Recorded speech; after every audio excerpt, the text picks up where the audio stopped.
Well, good afternoon. It's Longhaultanker, straight razor shaving with Longhaultanker, and I'm coming at you from the new Love's Truck Stop at Patterson, California, just south of the Bay Area on I-5.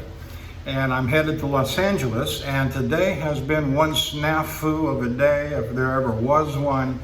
I think I understand what that word means. I heard it explained one time. But nonetheless, let's start by introducing, let's start at the beginning. If you're watching me on YouTube, thank you. Appreciate you watching me. I laugh every time I think about this old truck driver straight razor shaving on video, and the number of subscribers that I have, and the number of comments that I get, and the acquaintances that I have received around the world. Just make me very happy, and I'm thankful for that, and I appreciate you guys that comment regularly, and I know who you are. So once you've hit the like and subscribe button, maybe leave a comment, go on over to The Shaving Cadre, www.theshavingcadre.com, and set up an account, join the conversation. It's fun. Post your videos, post your pictures, post shave of the day. If you're into wet shaving or want to get into wet shaving, that's an excellent place to be. And not all the conversations are about wet shaving, DEs and all the different things other than straight razors. There's conversations about honing, and there's conversations about your favorite whiskey. There's conversations about all kinds of stuff other than wet shaving. But I am a straight razor lover. That's all I use. I have about approximately 65 razors, and they're all honed up. I honed them myself, and they're all in rotation. And I hope you'll do that. Let me make mention here, so as not to forget, number one, and number two, get it done here at the beginning. And that's my my favorite posse that I like to shout out, and those guys are on the Shaving Cadre, and they have accounts on YouTube, and they set up all their videos there. And that is Handle Barber Dave, and Major Rich, and Nurse Dave, and Bill M, The Cutthroat Journey, Shooting the Shave, and Lukey 3262, also known as Matt. And all those guys put up good videos. They're fun to watch. I have some other favorites, international favorites, domestic favorites that are not a part of the cadre as far as I know. Yes, but they're very good video presenters. Dr. Matt 357, Anthony Esposito, going internationally. Seems like I missed one there, but I'll come back to it. Anyway, internationally we've got, I jumped the shark there, and that blew my mind up. Dapper Shaves, and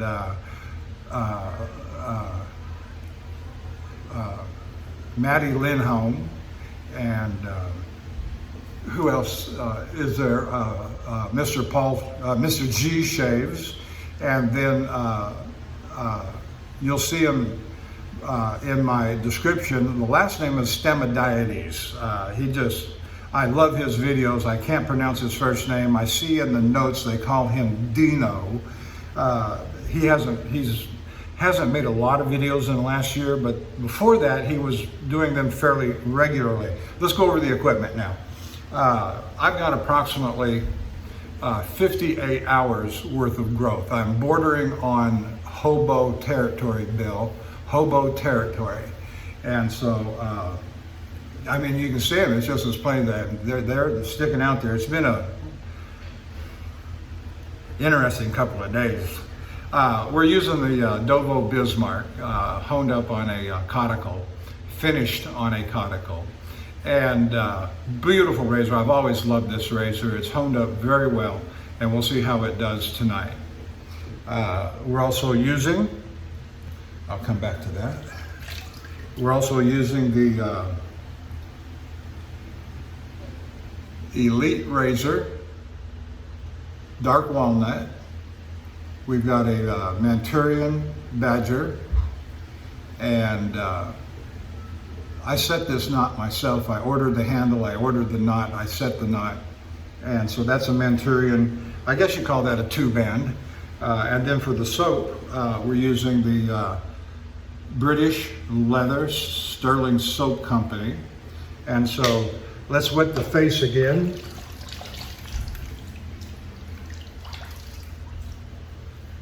And we had a very nice hot shower, and not so much on the water in the sink. It's really quite tepid. It's not very hot at all. And it's got a water saver in it. I hate those things. It makes no sense to have a water saver in a sink that you're going to be shaving out of, and you need the pressure, you need the hot water to come out. There's hot water in there somewhere. I bet if I let it run long enough, the hot water will come out there somewhere.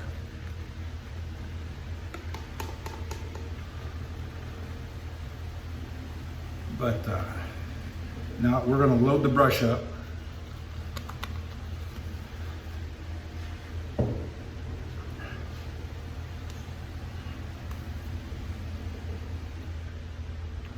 I got a fan right over my head, so if you're hearing a noise, that's probably where it's coming from.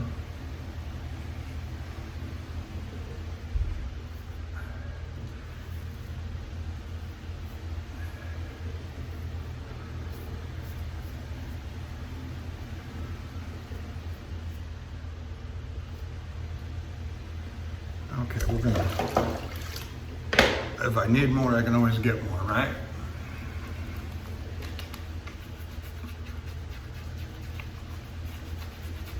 I'm channeling my inner jock.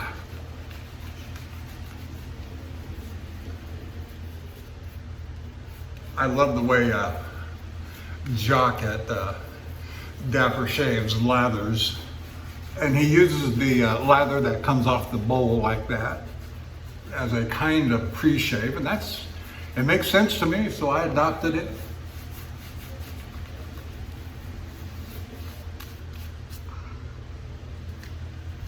There's still a lot all over my hands, and I'm going to scoop this off and put it back on the brush.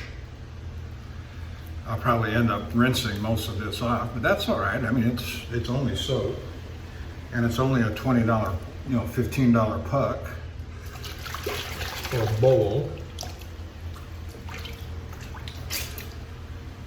I got towels all on my counter space here.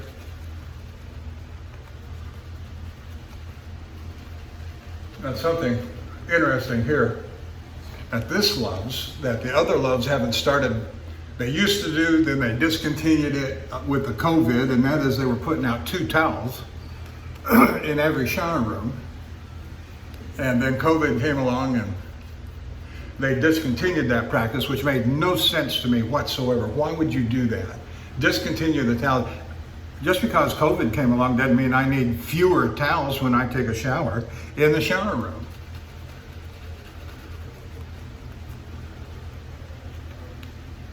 That didn't make any sense to me at all. So anyway, this one but I always come in now, since they started doing that with COVID, only getting 1 towel. Really? May I have an extra towel, please? I walk in, front counter, may I have an extra towel, please, for the shower?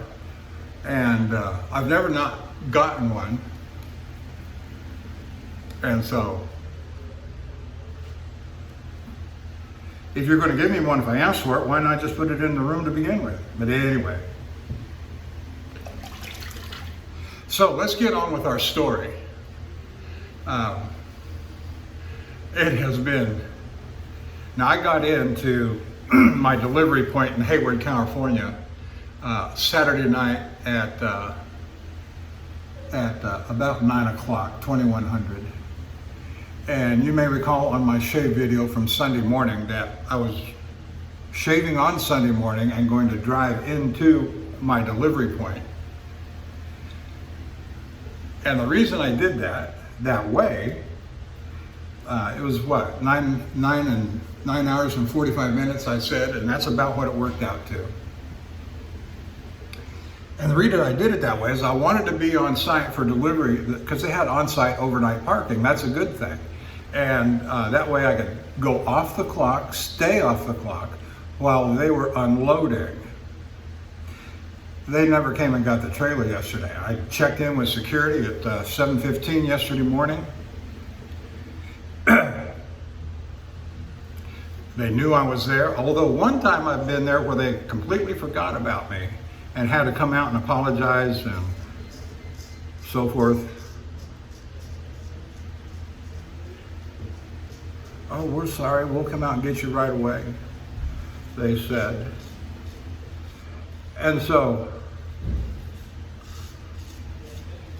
you know, that's on them. I get paid by the hour when I'm sitting still and I'm on site at a receiver.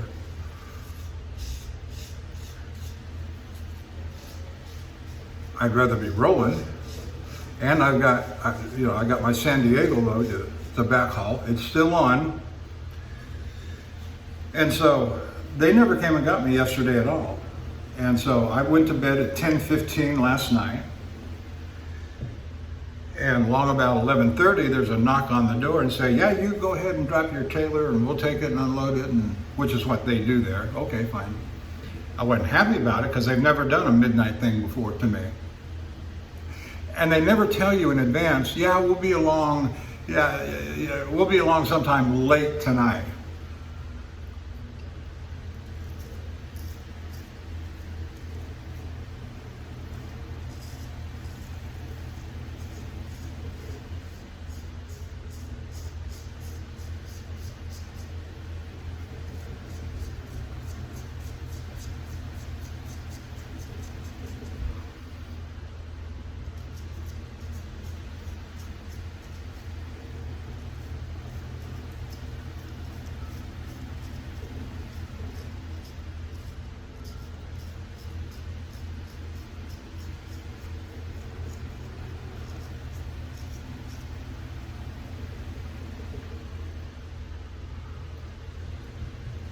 So I dropped the trailer and they were right there ready to pick it up.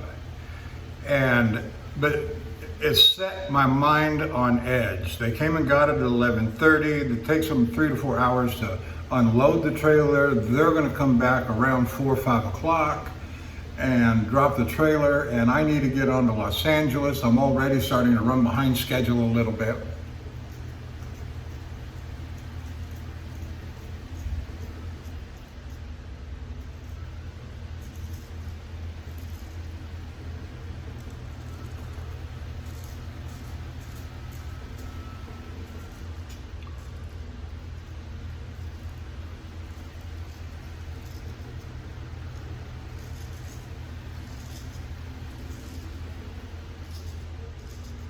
So as I say, I got in there on Sunday night at 2100 and checked in with security at 07:15 the next morning.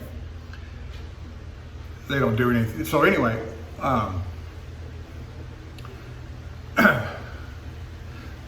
when they brought back the trailer, they brought back the trailer at 0500. They just dropped the trailer and went their merry way. They didn't say anything to me.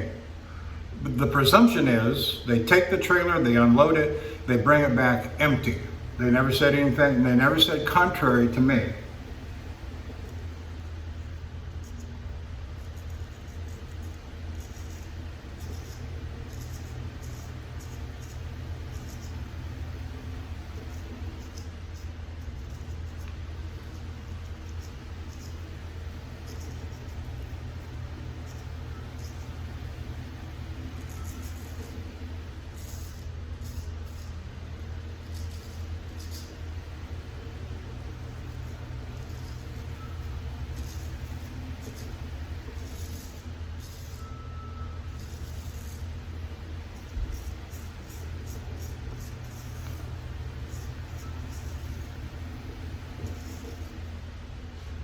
Now, there's no gauge on the inside of the tractor, inside the cab, that tells me if the trailer is empty or loaded.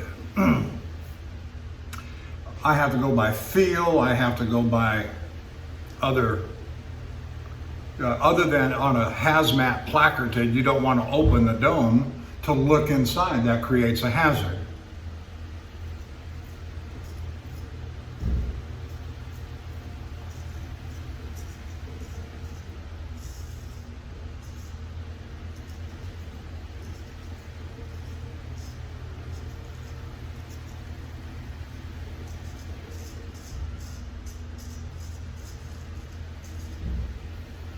For those of you that might know about such things, I was carrying a Class 8 acid. I was placarded as a Class 8 acid. All right. So,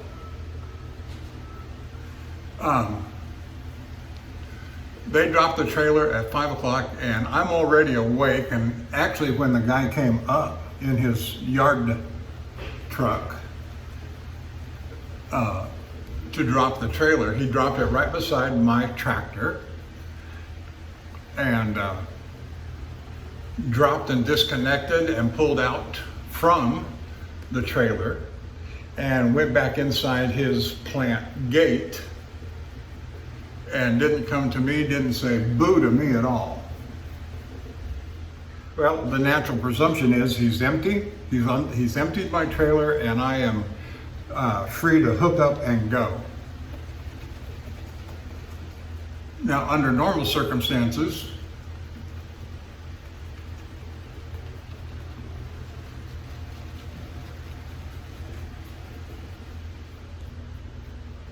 and dare I say under professional circumstances, upon emptying of the trailer, they would come by and sign my paperwork. They've received the product, no complaints, and signed my paperwork, and I'm free to go.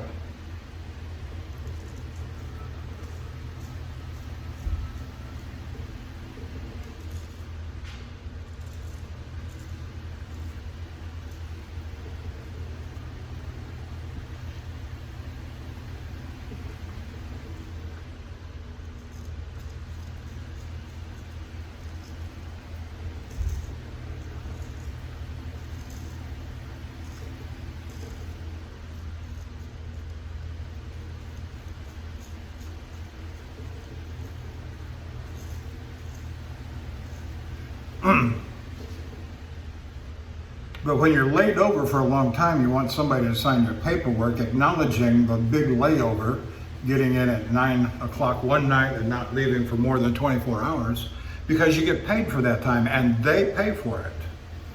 The receiver pays for it. That's called demurrage or layover pay or something.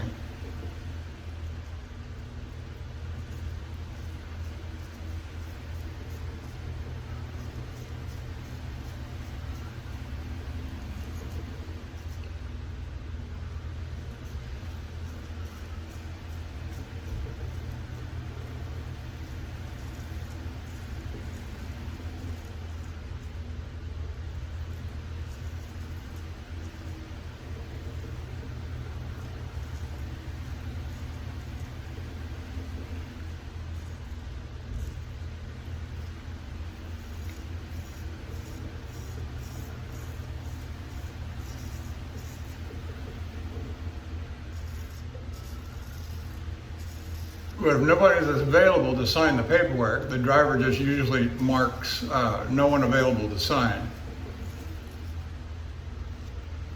And then the presumption is after that, anything the driver puts on the paperwork as to a reason for the long layover, which they have to pay for, is presumed to be correct. Whether it is or not. Well, you know, I'm not saying I do anything like that. I'm just saying it happens. And that's why you want somebody to sign your paperwork, especially if you have a long layover. Well, that didn't happen. Yes, it did.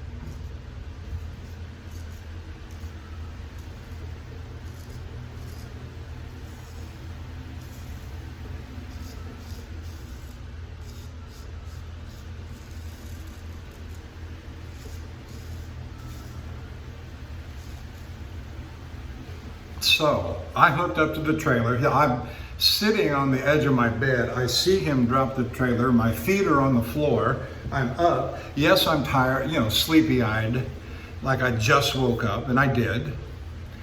But he never came over and told me that the trailer was full, had not been unloaded. So I hooked up, and I depart the premises at 0600 this morning. And as soon as I pulled out, I immediately noticed it didn't feel quite right. Something's not right here. Now you can say I should have stopped, blah, blah, blah.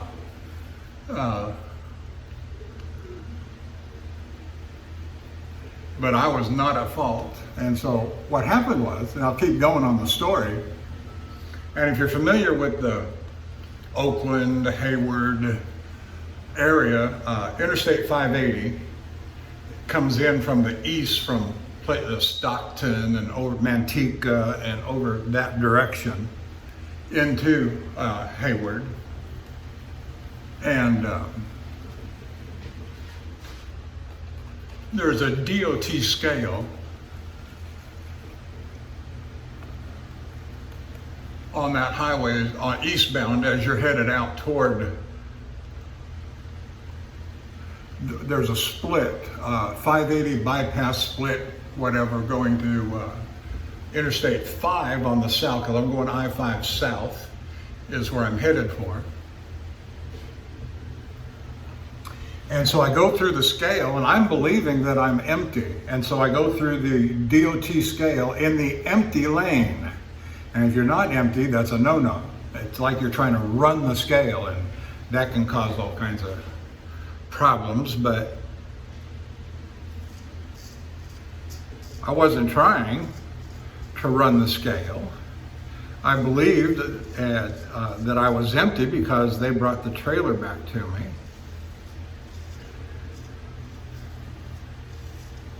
And that's a sign or an indication that they emptied the trailer. It's never been otherwise in more than 5-6 years that I've been coming to this location.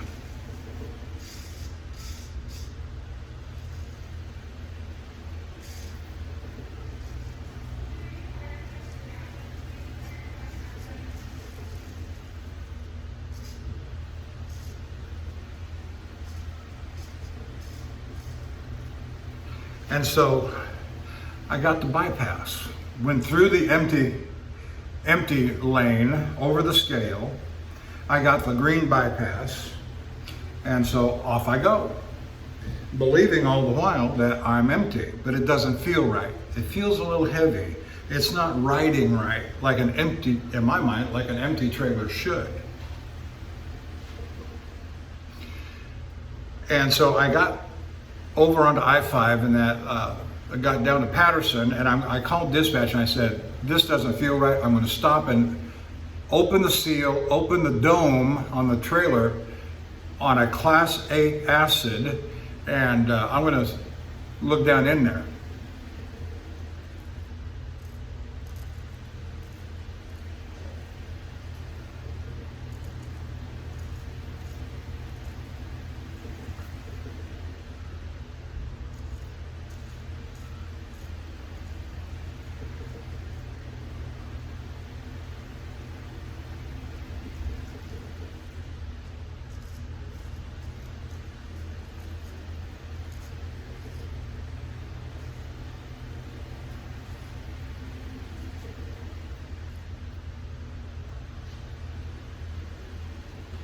And if you know anything about chemicals, GMAA, which is glacial methacrylic acid,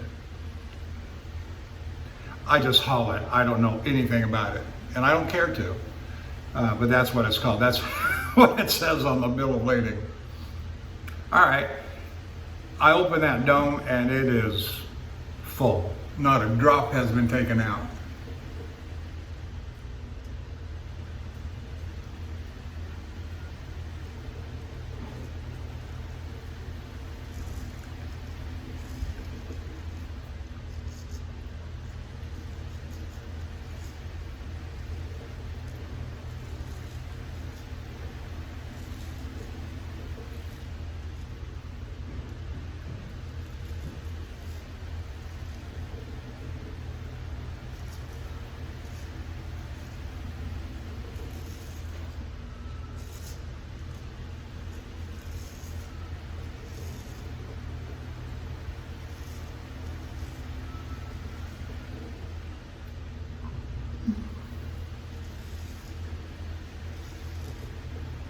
And as I indicated, there's no way for me to know whether or not the trailer, to definitively identify whether the trailer is loaded or empty, except to open the dome and visually look inside and verify, which I'm really not supposed to do because it's an asset. That's what they're supposed to do, the plant operators.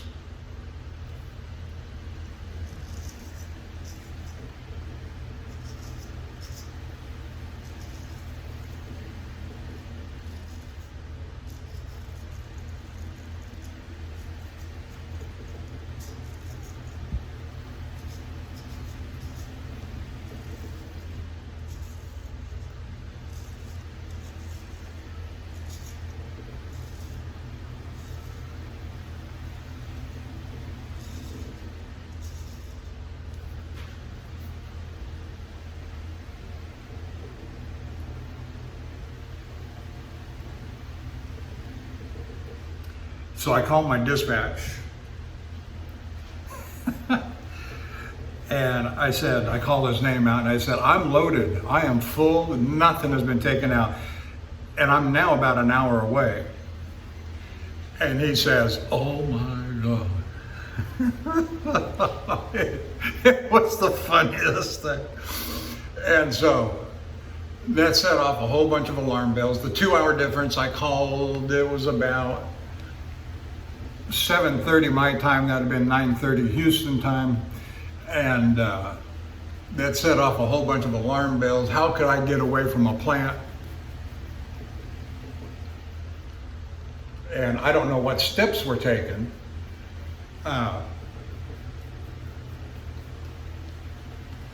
Except to say, I went back to the plant. There was a yard driver in a yard truck out in the yard when I get there. And I walked over to him. He saw I was coming, so he stopped and got out. I told him the story. He said, oh yeah, you're the GMAA guy. We couldn't find you. So I told him the story. He said, that's outrageous. That's outrageous. You need to go in and tell security and tell the operations manager what happened. I said, happy to do it. He said, yeah, you didn't do anything wrong, and they shouldn't have brought the trailer outside the gate into the trailer parking area, the staging area. They shouldn't have brought that trailer out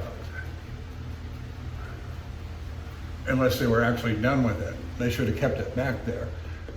But the way this guy told me, he said, you know, the night shift is a bunch of new guys, and the new guys, blah, blah, blah. So shifting blame, whatever. But he was a day guy, and I wasn't about to blame him.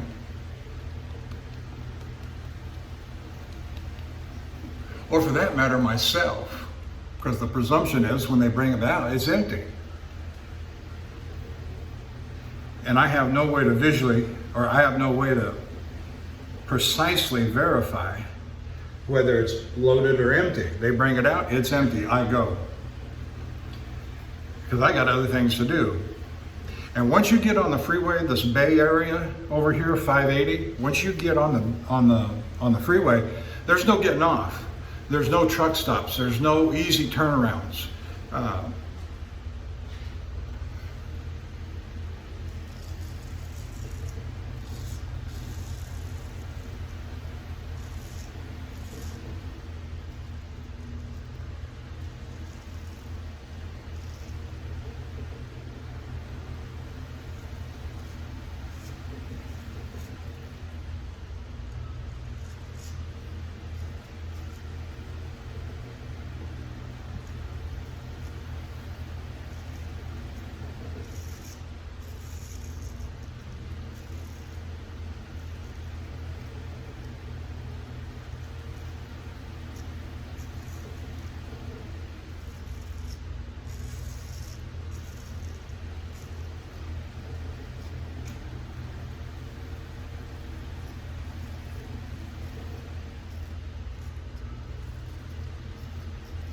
And all the truck stops around the Bay Area, you've got to go out to Ripon, Lodi, Manteca, Patterson, and those places are 50 and 60 miles out. There is no truck stops. You know, it's just more of California's hatred of trucks. That's what that is. And that's true of Los Angeles as well. There are no truck stops in Los Angeles until you get out to Ontario.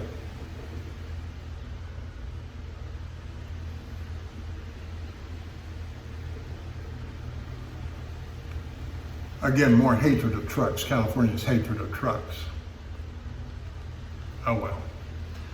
We'll see what happens when they can't buy a window air conditioner for their lake cabin.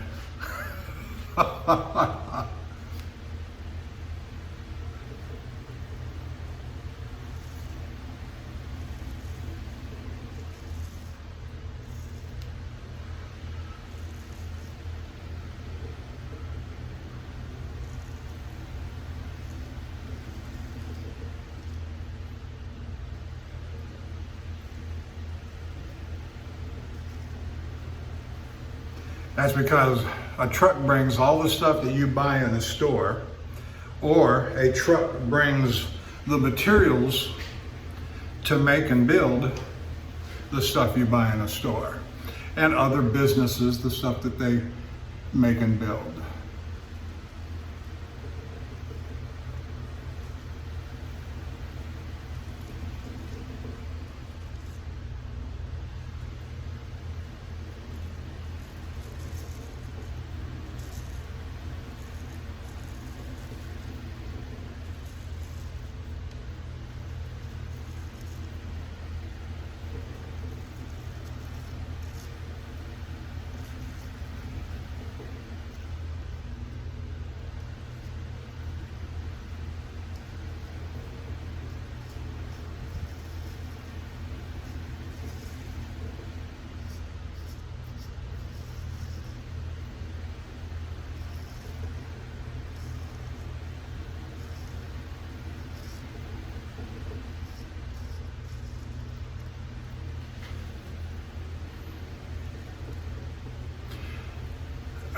So I got back to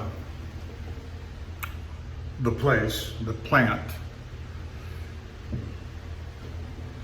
at about 8:45 this morning, after having left at 0600, and I raised hell. How could you let me go? And there was no recrimination, which I appreciated, and because they knew I was right. And maybe they shouldn't have told me this part, but what they told me was I wasn't the only driver that has come back this morning that got away from there with problems because of the night shift. And so they apologized to me. I got 3 apologies. And they were right. I said, well, look, the whole reason I came in on Sunday night at 9 o'clock, was so I wouldn't have to start my clock, drive in for delivery, be on the clock, wait for you guys 6 hours to unload me. And that's why I was there Sunday night, so you could unload me on Monday off the clock.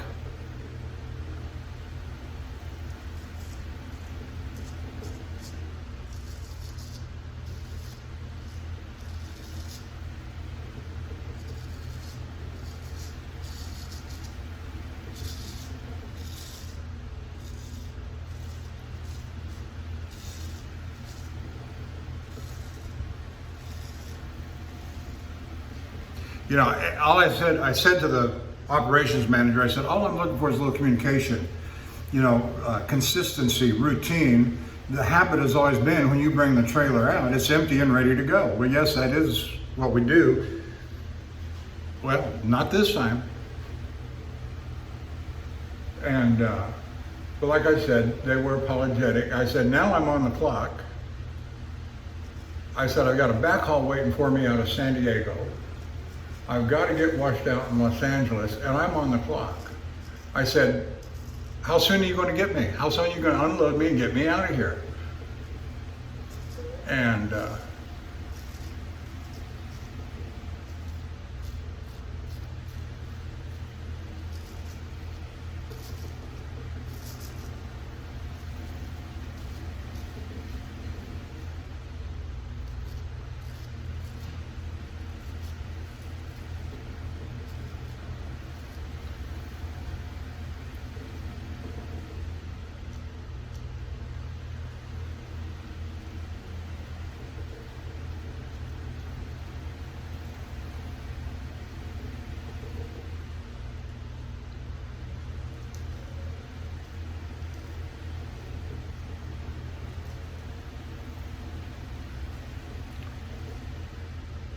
the operations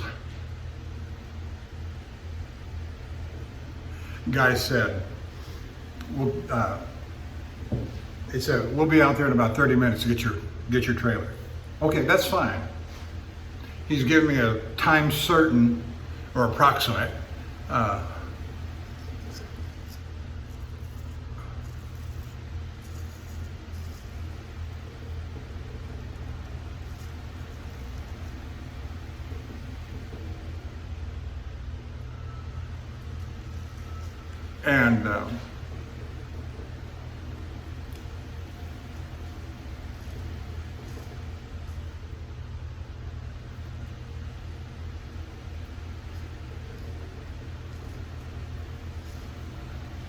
And I said, do you want me to stay hooked up to the trailer? Do you want me to go ahead and drop it now?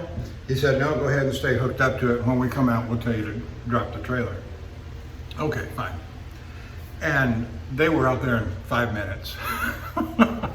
From the time it took me to walk from the security office to my truck, which was about 150, 200 yards, the guy in the yard truck was just coming out the gate to get my trailer. Yeah, can you go out there and go get that trailer? Yeah, I'll be right there. Let's.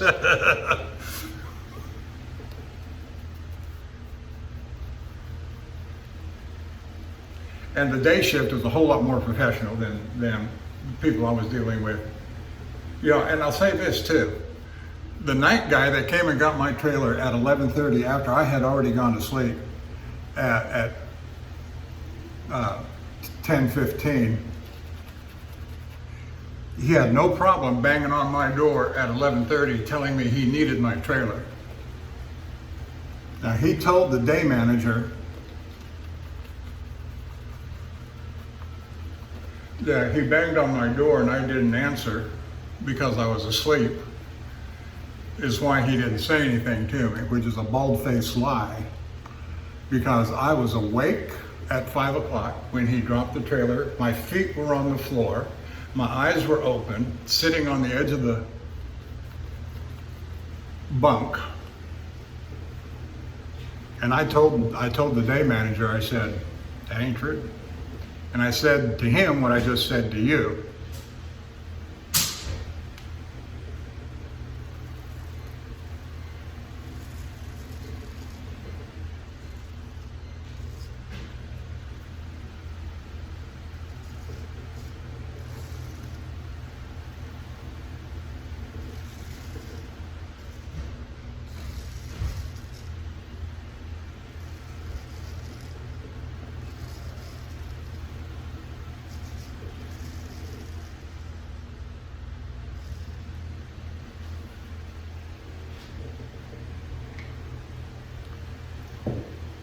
And it took them about 3 hours and 20 minutes to get my trailer unloaded. I had 8 hours drive time left on my clock when I got there. But like I've said to you guys before about a truck driver's drive clock,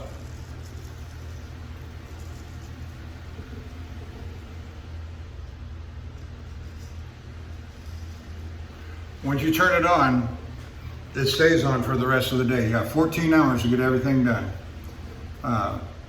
You got 11 hours drive time, of which I had already burnt up 2 going out and back.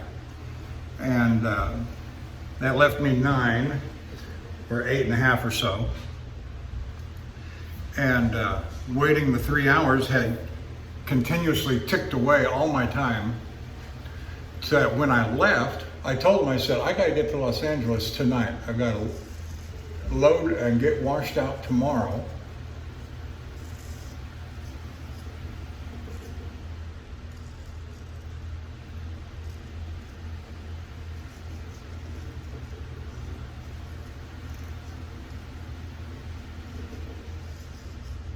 So I can get to San Diego on Thursday. And I said, it's exactly 6 hours. And I said, but counting exactly 6 hours drive time from from Hayward to Los Angeles is, it's going to take more time. Traffic, road conditions. I got to stop and get fuel along the way because the Love's in Lost Hills, California is the last Love's truck stop. From there to Los Angeles to San Diego to Yuma, Arizona. And Yuma, Arizona is the nearest Love's truck stop in the vicinity and direction that I'm going. So I've got to fill up my fuel in Lost Hills, and that was going to take, that takes anywhere from 30 minutes to an hour, depending upon how many trucks you're behind in the fuel line. And these are just all details you got to take into account everywhere you go, everywhere you stop. Where am I stopping for fuel? What's their history like? 10 years, I got an impression of all these different places, right? And so you allot so much time. It's like going into a certain place and you've been there 1,000 times and you say, no, I need to give myself 30 minutes. I need to give myself an hour. I need to give myself whatever going into that place.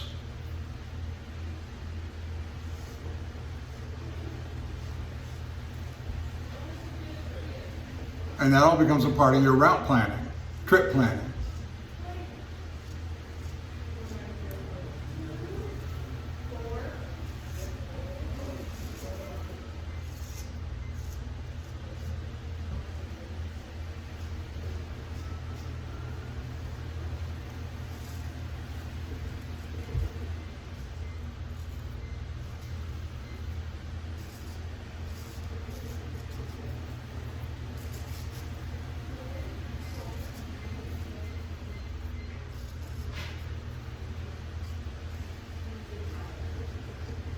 And so when I departed this afternoon, now I'm empty. I had 6 hours and 20 minutes on my drive clock. There was no way I was going to make an exactly 6-hour drive trip into Los Angeles from about, 1:30, 2 o'clock, and 6 hours would bring me traffic and blah, blah, blah. It just wasn't going to happen. And stop and get fuel at Lost Hills. And so let's see here. I said to myself, let's think this through.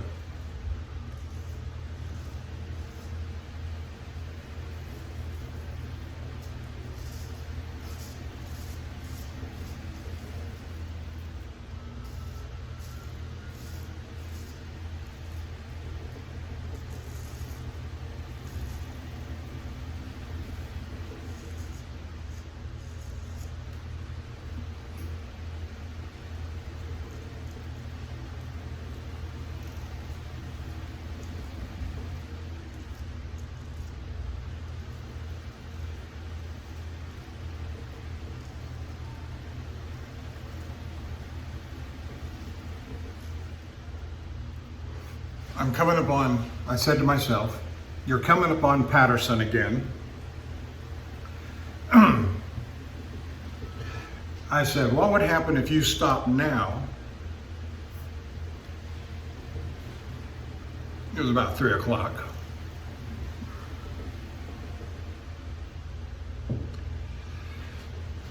And take your night break, your 10-hour break, get a full set of 11 hours drive time on your drive clock.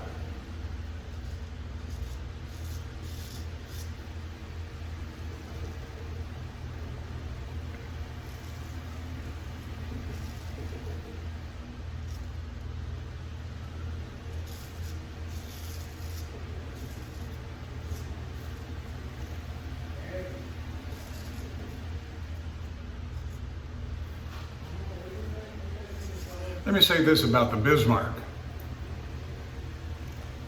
I don't know if you've been watching me. I've been paying a little bit of attention, doing most of this stuff just automatically.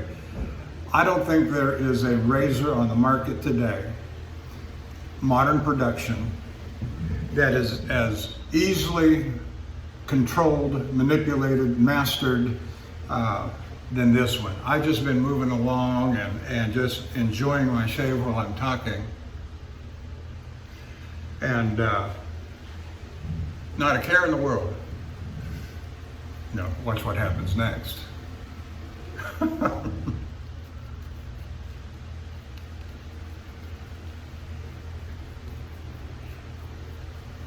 So, it's some of you guys that are interested in straight razor shaving, looking for a beginning razor. What razor should I buy first? This was one of my very first purchases. I think it was either the first or second razor I ever got in 2015. When I started this adventure.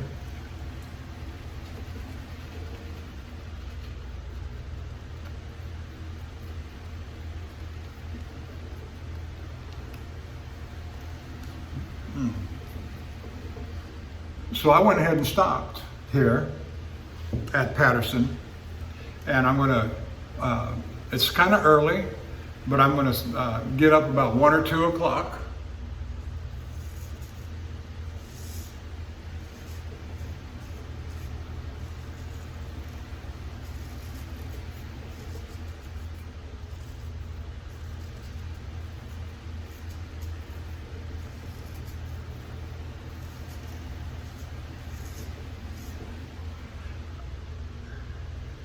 I'm about 4 hours and 55 minutes from my washout.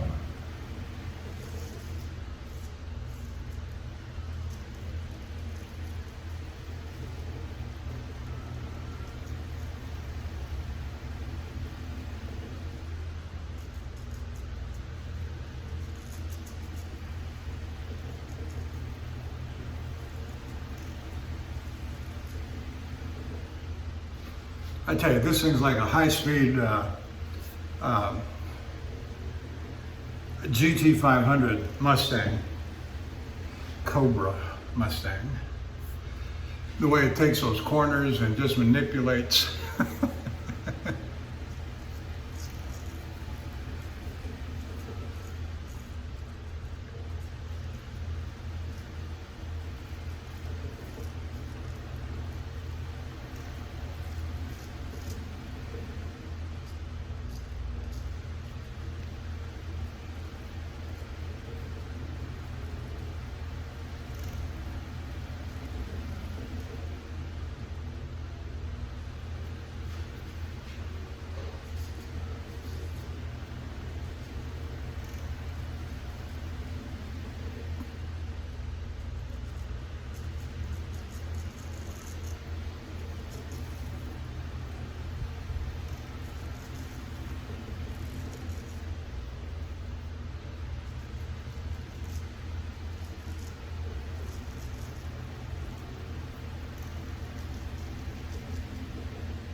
And so, like I said, I'm going to get up about 1, 2 o'clock in the morning and drive the 5 hours down there.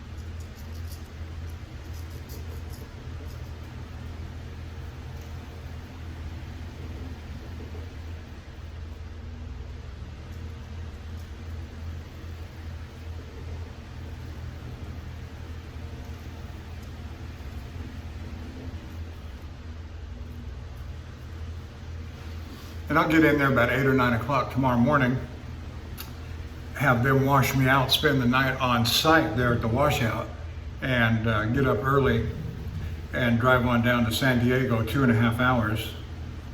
I gotta give myself a little more time because I had a scale empty.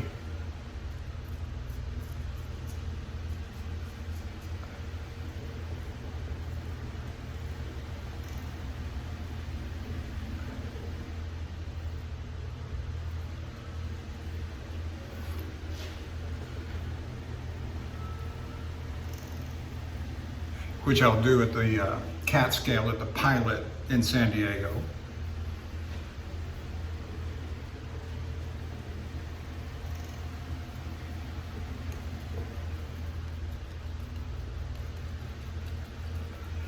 And be on site by 8 o'clock Thursday morning to get loaded. So that's the plan. And we'll see what happens at 1 o'clock in the morning. Had the Zoom call on Sunday night, and I happened to be driving. I got the thing set up and set it to the side so the camera would reach me. It wasn't, no hands, but I was stopped and got it set up and started. Then I took off driving, and it got dark while I was driving, and one of the guys said to me on the Zoom call, he says, I thought you didn't like to drive at night. And I said, yes, that's true. Generally, it's not because I got bad eyes or I can't see at night. I got none of that. My eyes are good.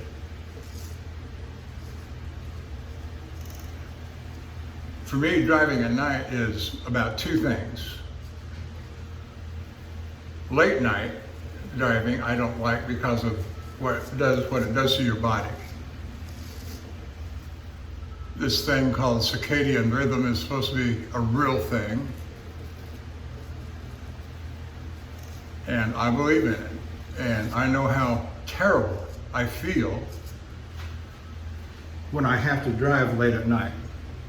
The other, more importantly, in my opinion, is driving late at night, where do you park? And so I'm always thinking about, where am I going to park the truck tonight?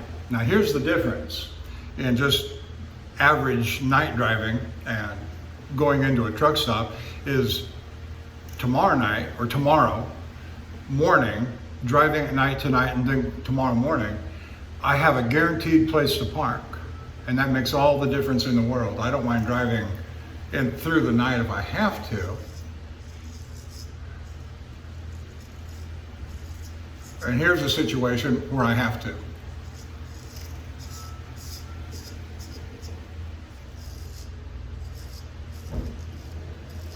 If I'm going to stay on schedule. And I like pleasing my bosses just like anybody else does.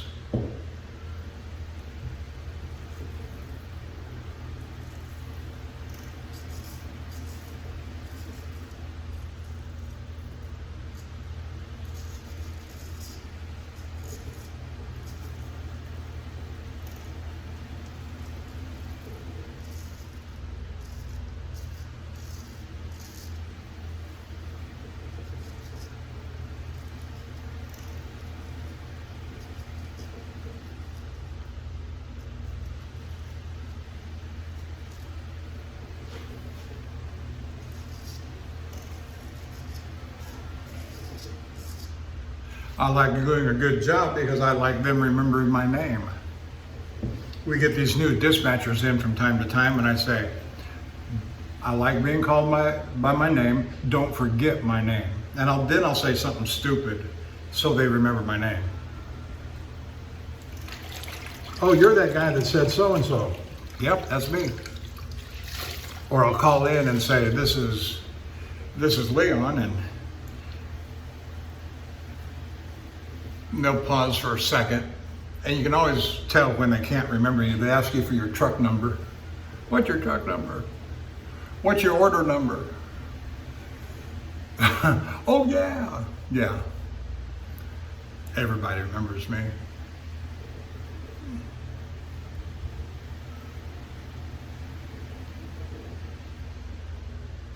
Because I usually do stuff. It's about building relationship, just like in any other business. You advance building relationship with the people around you, building rapport, shop managers, mechanics, terminal managers.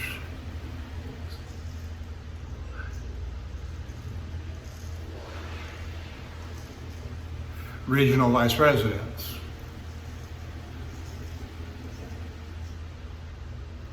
How about this? I even know the chairman of the board. Well, I did. He retired a few years ago, and I said, he said, I sure admire what you guys do. And I said, I've got a little short run going down to BASF in Freeport. I shouldn't have called the company name. And I said, have you ever been in a truck? He said, no, I've never been in a truck. And he's the chairman of the board of the trucking company. I said, have you ever been in a truck?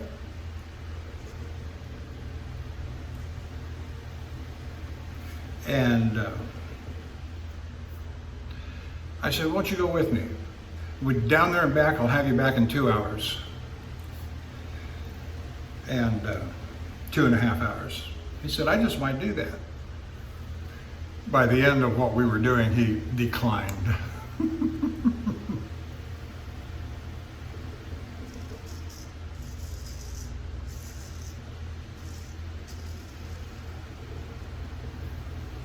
But still, it was the thought of the thing. And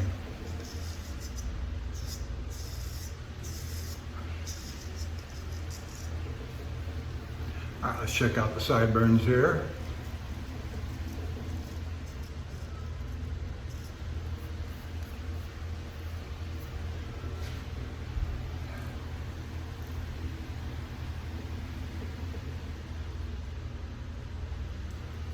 Okay, okay.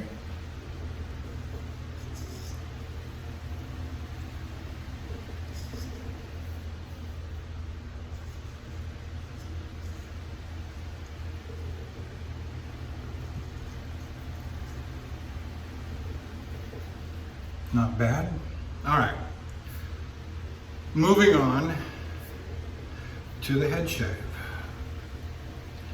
We got time, I got battery.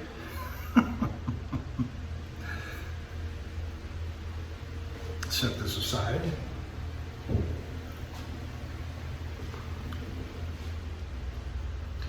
I'm going to use the Union razor as I've been using this trip, which is a cheap gold dollar knockoff, honed up on an Arkansas. Translucent, I did all 3 of those on the translucent.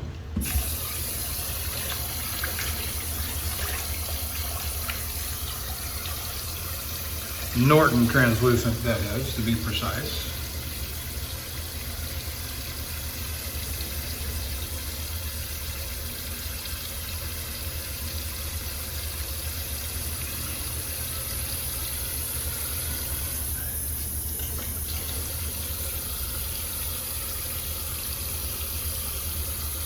So it's been an interesting day, if not a frustrating day to say the least. It's never fun to have to clean up a mess after somebody else's incompetence.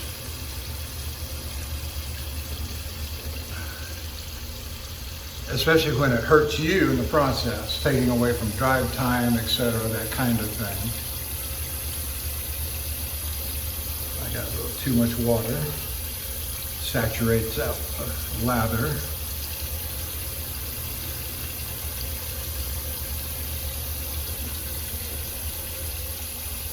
But for a head shave, it don't matter that much.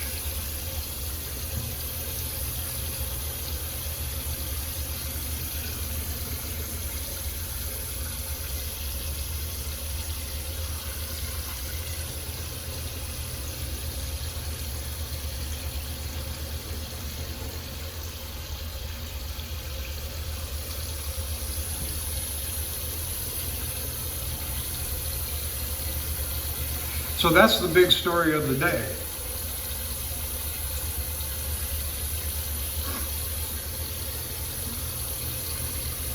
And it took me almost an hour, over an hour, to tell that story. But I was kind of milking it too.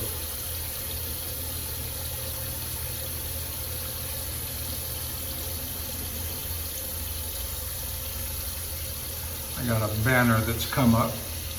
Let me get rid of that.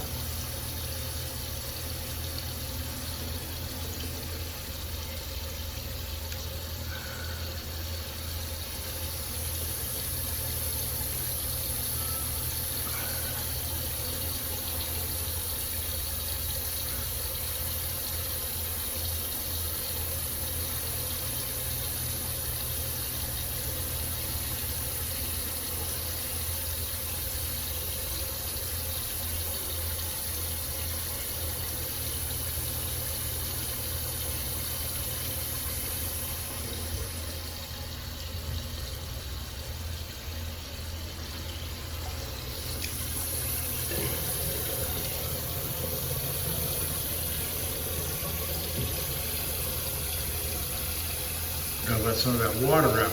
Hot water is not delivering. I want a bowl of hot water.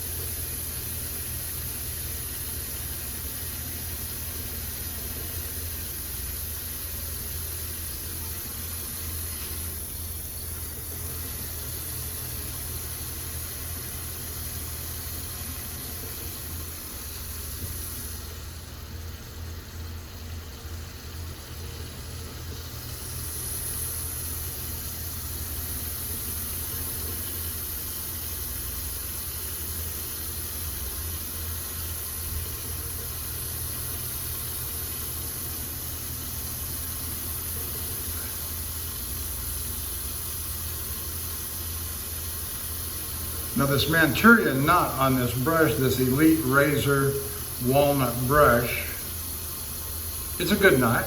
It's a scritchy, scrubby sort of knot.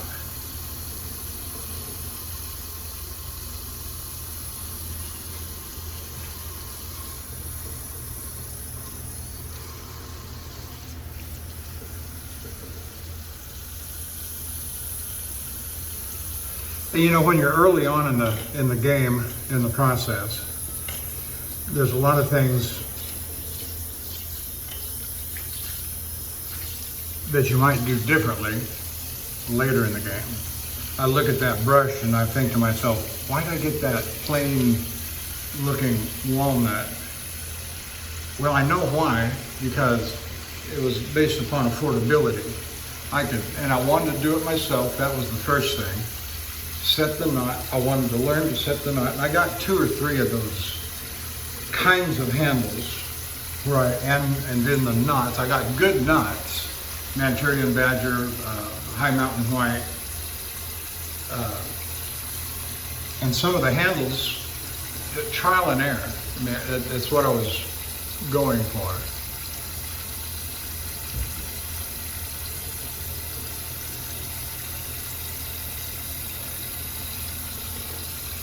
And I learned some things.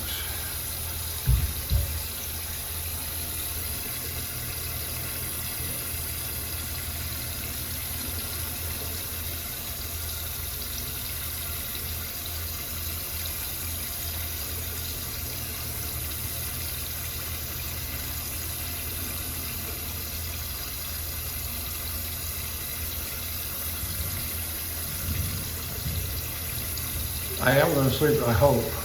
Sleep real good tonight. I'm tired from an exhausting, frustrating day. When they came and got that trailer last night at 11:30, I didn't sleep restfully at all for the rest of the night.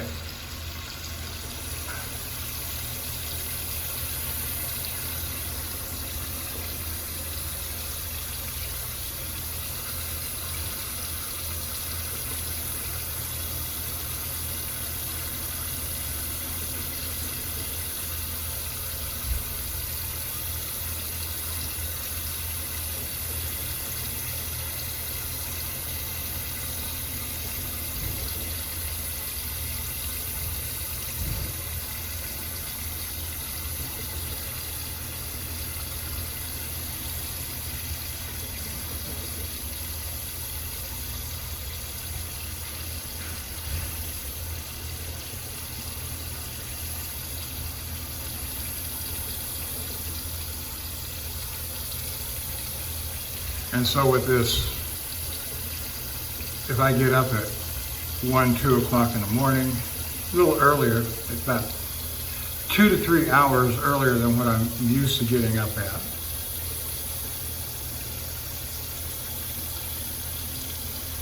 But it's not that far, it's only about 5 hours, and I can break it up. And I gotta stop and get fuel in Lost Hills, so I'll break it up into 2 legs. And it's not but a couple hours after I fuel up to get onto the wash rack. LA Wash Rack in Vernon, Texas, on Downey and Vernon, not far off Bandini, if you're familiar with the names of the roads in the area. Very much an industrial part of town.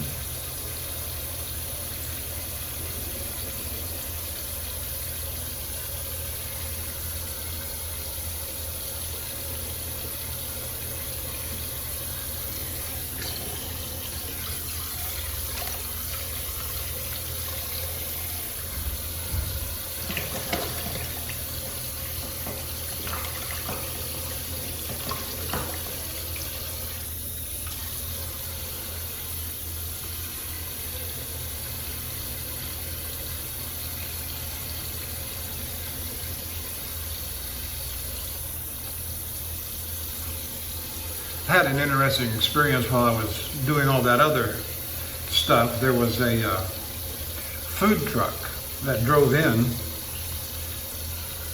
and I was on the phone with my wife, and I said, "There's a food truck driving in." I said, "You know how long it's been since I've had food from a food truck?" So I got a couple of breakfast burritos. I got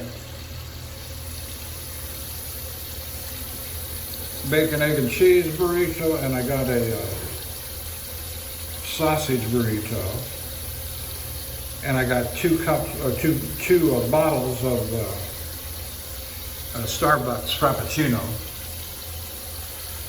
and it was just below like $28, $29, which I thought was kind of expensive, but authentic truck food. So I didn't complain too much about it. And apparently my wife didn't complain about it much. But it was more food than I can eat in one setting, so I'm gonna go back tonight and finish it. Those burritos were huge.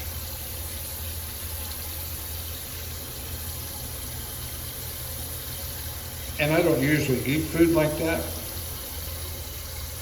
Almost everything I eat in the truck, and at home of course, is homemade by my wife. And she packages it up in containers. I got the refrigerator in the truck, just a small college dorm size refrigerator, but it will carry 20 of these Rubbermaid containers. They're symmetrical. There's 2.5 by 2.5 inches by about 2.5, approximately 2.5 inches deep, and I can get 20 of them. And depending on how hungry I am at mealtime, I have 1 or 2 of those, and I'm in good shape. And she makes all kinds of delicious stuff. And I got, she says, "I don't want you to die. I want you to eat good food, homemade food." I said, "As long as you make it, I'll eat it." And she's quite the cook. Wonderful. I post pictures from time to time on my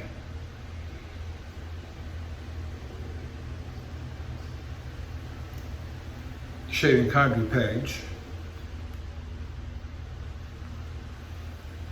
of things that she has made.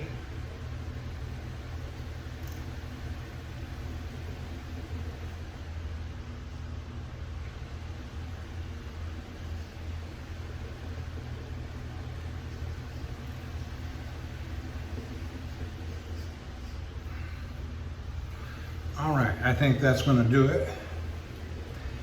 We had a wonderful shave. Look at that. Just look at that. Pink and shiny. Pink and shiny. All right. So we use the Dovo Bismarck. Nice gold, a little bit of etching on the spine. It's just a beautiful razor. White, pearl white acrylic. Ooh, there's some flash. Did you see that flash? There's some flash. Okay. And union razor on the head. And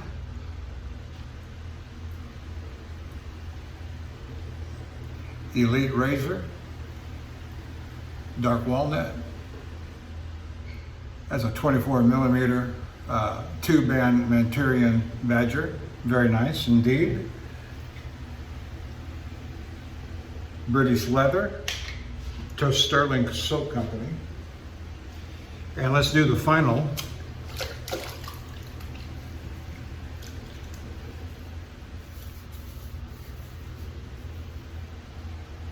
Ozma Allen Block.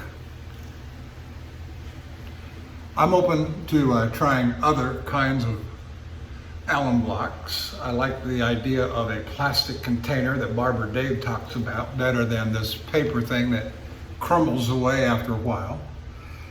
An Allen block like this, you know, this is what, $7, $9 maybe from Amazon. And it'll last me over a year.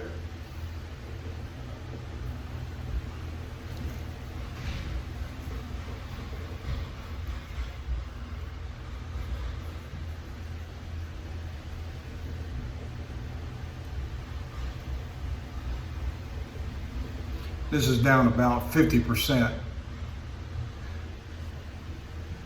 from when it was new.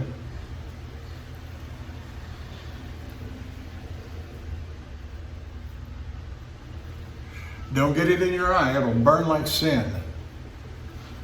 All right, that's it, I'm done. Thank you very much for joining me. I'll get this posted up sometime tomorrow when I'm getting washed out, when I have some time. So thank you, appreciate you, and I will see you down the road.